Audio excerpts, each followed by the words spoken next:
Hello student, তো ফিরে আসলাম একটা ক্লাসে। তোমাদের যে করাবো দশম শ্রেণী গণিত। আজকে নিয়েছি আমরা উপপাদ্য 41 নম্বর উপপাদ্য।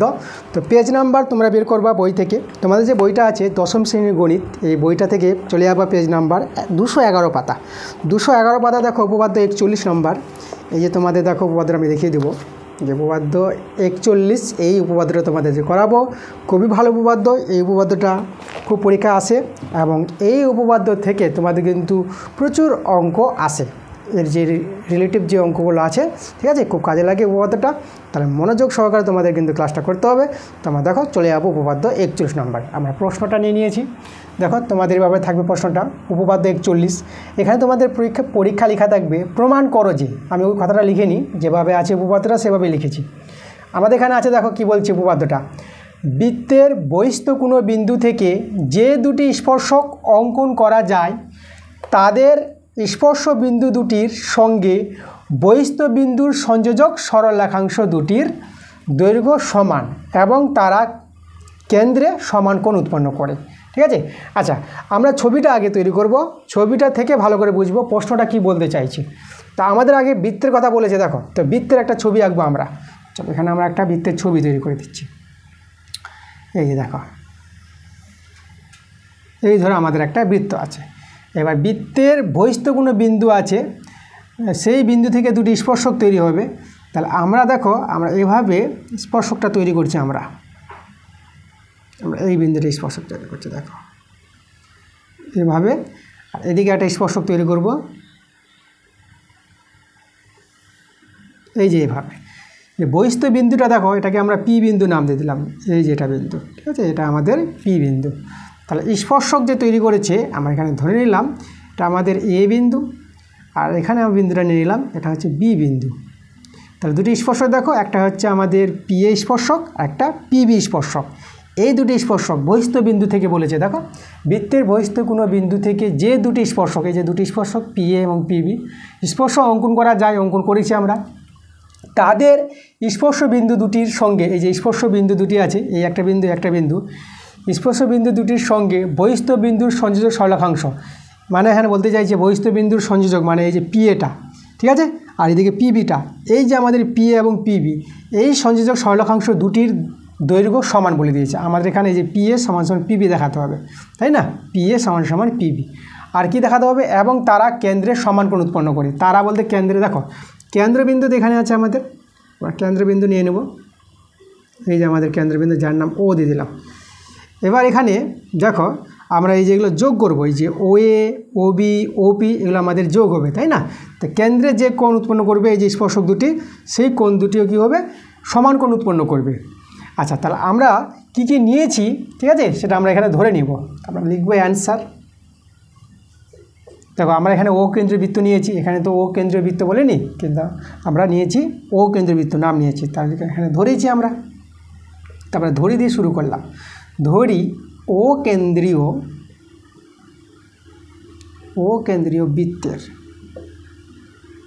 বৃত্তের যে দুটি স্পর্শক যা আছে, দেখো পি এ এবং পিবি, বৃত্তের ও কেন্দ্রীয় বৃত্তের দুটি স্পর্শক, দুটি স্পর্শক আছে, একটা আছে পি এ এবং পিবি আছে, ঠিক আছে, এই দুটি স্পর্শক আছে পিবি। ওকে, তাহলে আমাদের যেটা প্রমাণ করতে হবে, দেখো তার জন্য আমরা কী করবো, এখানে আমাদের এই যে ওপি, ও এ আর ওপি যোগ করতে হবে এখানে। তাহলে এখানে আমরা এই যে যোগ করবো, দেখো আমরা এখানে লিখব যে ও এ, ও কমা এ, এদেরকে যোগ করব। এখানে তোমাদের বলে দিচ্ছি যে এই যে ও বি যোগ হবে আমাদের এখানে, ও এ যোগ হবে এভাবে, আর এদিকে ওপি যোগ হবে। এই যে দেখো, তাহলে এই যে দুটি স্পর্শক আছে না, কেন্দ্রে যে কোণ উৎপন্ন করে, এই স্পর্শকটা কেন্দ্রে এই কোণটা উৎপন্ন করেছে, আর এই পিবি স্পর্শটা কেন্দ্রে এই কোণটা উৎপন্ন করেছে। এই দুটি কোণও সমান হবে, এটা প্রমাণ করতে হবে। তাহলে এখানে আমরা যুক্ত করেছি ও কমা এ, আর যুক্ত করেছি ও কমা বি এবং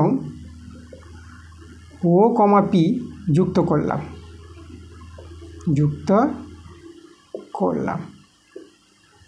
তাই তো, এই যে যুক্ত করেছি আমরা। আচ্ছা তারপরে দেখো তো আমাদের কি প্রমাণ করতে হবে, আমরা লিখব প্রমাণ করতে হবে যে যে প্রমাণ যে দুটি বলেছে, তাই না, স্পর্শক দ্বয়ের দৈর্ঘ্য মানে পি এ পিবি সমান আর এই দুটি কোণ সমান। তাহলে আমরা লিখব প্রমাণ করতে হবে যে প্রমাণ করতে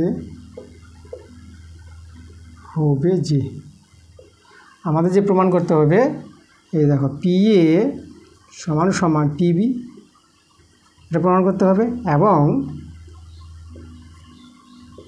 এবং এই যে বলেছি কেন্দ্রে যে সমান কোণ উৎপন্ন করবে, কেন্দ্রে মানে পি ও এ সমান সমান দেখাতে হবে পি ও বি, এই কোণ পি ও বি, ঠিক আছে, কেন্দ্রে সমান কোণ উৎপন্ন করে। তাহলে এই দুটো প্রমাণ কিন্তু আমাদের নিয়ে আসতে হবে। এখানে কিন্তু অঙ্কন নাই, আমাদের অঙ্কনের কোনো প্রয়োজন নাই, শুধু প্রমাণটা দেখাতে হবে। তো চলো আমরা প্রমাণ দেখাবো। আমরা এখানে প্রমাণ বলে হেডিং করে দেবো, প্রমাণ। দেখো প্রমাণটা আমরা করব, তার আগে এখানে দেখো আমাদের এখানে পি এ এবং পিবি কি আছে, দুটি স্পর্শক আছে, এবং এই যে আছে ও এ এবং ও বি, এরা আছে দুজন স্পর্শ বিন্দুগামী ব্যাসার্ধ আছে, তাই না। তাহলে এখানে আমরা বলে দেব যে পি এ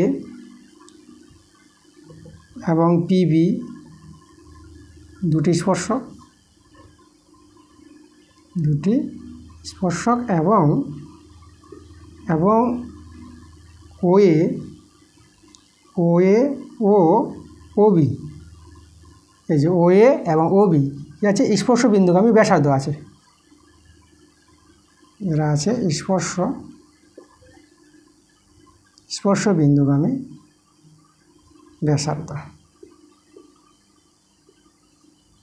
দেখো তো এই যে ও এটা আর ও বিটা দেখো স্পর্শ বিন্দুগামী ব্যাসার্ধ আছে না, ও এ ও বি। তাহলে এভাবে যদি দেখো স্পর্শকের উপর স্পর্শ বিন্দুগামী ব্যাসার্ধগুলো যদি তৈরি হয়, তাহলে ব্যাসার্ধগুলো কী হবে, স্পর্শকটা এবং ব্যাসার্ধটা পরস্পর লম্ব হবে, মানে এই কোণগুলো আমাদের 90 ডিগ্রি তৈরি করবে, এই কোণটা 90 ডিগ্রি তৈরি হবে, তাই না।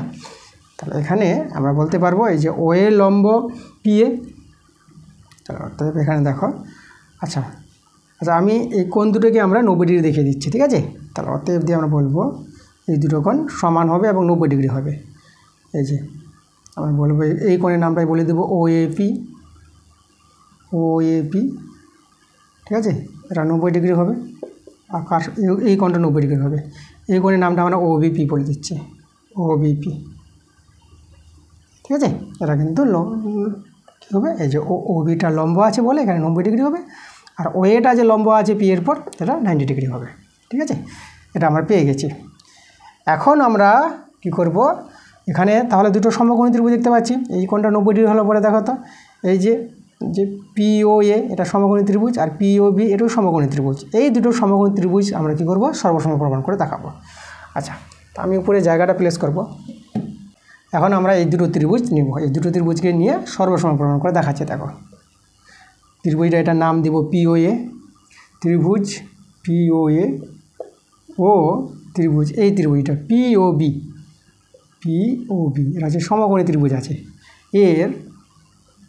এখন দেখো দুটো ত্রিভুজকে সর্বসম প্রমাণ দেখাতে গেলে দুটো ত্রিভুজ থেকে 3টি শর্ত সমান দেখাতে হবে। 1 নম্বর শর্ত দেখো, 1 নম্বর শর্তে দেখো তো এই যে দুটো কোণ 90 ডিগ্রি আছে, এরা দুজন সমান হবে। ওএপি সমান আছে ওবিপি, এটা হচ্ছে 90 ডিগ্রি সমকোণ। 2 নম্বর শর্ত দেখো ও আর ও বি একই বৃত্তের ব্যাসার্ধ, তারা সমান হবে। ও এ সমান ও বি, এরা একই বৃত্তের ব্যাসার্ধ, পাশে বলে দেব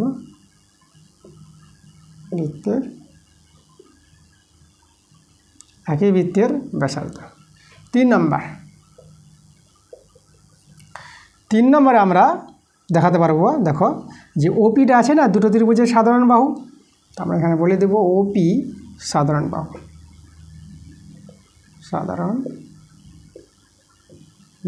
দেখো 3টি শর্ত কিন্তু আমরা পেয়ে গেছি। তাহলে এখন এই দুটো ত্রিভুজকে সর্বসম বলে দেব।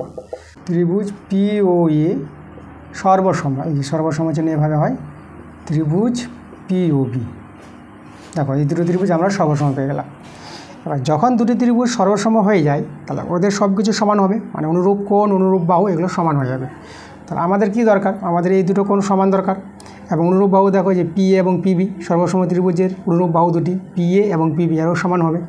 এখানে আমরা অতএব দিয়ে বলতে পারবো যে পি এ সমান সমান পিবি, দেখো এটা আমাদের প্রমাণ করতে বলেছিল, এবং আমরা সমান দেখাতে পারবো এই দুটো কোণগুলো সমান, এটা অনুরূপ কোণ আছে। তাহলে আমরা কোণ, এই কোণটার নাম আমরা বলে দেব, এটা আমরা এওপি বলে দিই, এওপি সমান সমান, আর এই কোণের নামটা বিওপি, কোণ বিওপি, দেখো এটা সমান। এটাতে আমাদের দুটো প্রমাণ করতে বলেছিল, যেটা আমরা বলেছিলাম যে প্রমাণ করতে হবে যে, তো দেখো আমরা দুটোই প্রমাণ করে নিয়েছি। এবার লিখে দেবো প্রমাণিত, প্রমাণিত। ঠিক আছে, আমাদের কিন্তু উপপাদ্যটা প্রমাণ হয়ে গেছে, যেটা বলেছিল আমরা করে ফেলেছি প্রমাণটা। আচ্ছা, তোমাদের এখানে বলবো এই উপপাদ্য থেকে আরও আমাদের একটা জিনিস প্রমাণ করা যাবে। দেখো এই দুটো ত্রিভুজ যখন সর্বসম হয়ে গেছে, তাহলে এই অনুরূপ কোণ, দেখো এটা তো অনুরূপ কোণ, এই দুটো অনুরূপ কোণ কিন্তু সমান হবে, এই দুটো কোণ সমান দেখাতে পারবো। তাহলে এই দুটো কোণ যদি সমান হয়ে যায়, তাহলে যে ওপিটা হয়ে যাবে আমাদের সমাধিখণ্ডক এপি বি, মানে কোণ এপি বি কোণের সমাধিখণ্ডক হয়ে যাবে ওপি। তাহলে এই দুটো কোণ সমান, এবং ওপিটা হবে কোণ এপি বি এর সমাধিখণ্ডক। ঠিক আছে, এটা আমরা দেখাতে পারবো। মানে এখানে বলতে পারবো, তোমাদের যে বলে দিই এখানে, কোণ এপিও, এই কোণটা সমান হবে কোণ এপিও সমান সমান কোণ বিপিও, বিপিও এরা সমান হবে। তাহলে অতএব দিয়ে আমরা পেয়ে গেলাম, দেখো এই ওপিটা কমা কোণ এপিবি, এপিবি এটা প্রমাণ করতে বলিনি, কিন্তু এখান থেকে আমাদের এটা দেখানো যাবে, এটা তোমাদের বলে দিলাম আমি। ঠিক আছে, এটা কাজে লাগে অনেক সময়। তাহলে এপিবি এর সমাধিখণ্ডক, এই যে ওপি কোণ এপিবি এর সমাধিখণ্ডক, সমাধিখণ্ডক। ঠিক আছে, আমাদের এই উপপাদ্য থেকে এই দুটো জিনিস আমরা দেখাতে পারবো। ওকে, তাহলে এই ছিল আমাদের উপপাদ্য 41 নম্বর। দেখো ভালো করে দেখিয়ে দিয়েছি, কোনো জায়গায় সমস্যা হবে না। তোমরা একবার ছাড়া দুবারে ক্লাসটা দেখো, কিন্তু বুঝতে পারবা। তো দেখা হচ্ছে তোমাদের আবার পরের ক্লাসে। তোমরা সবাই ভালো থেকো।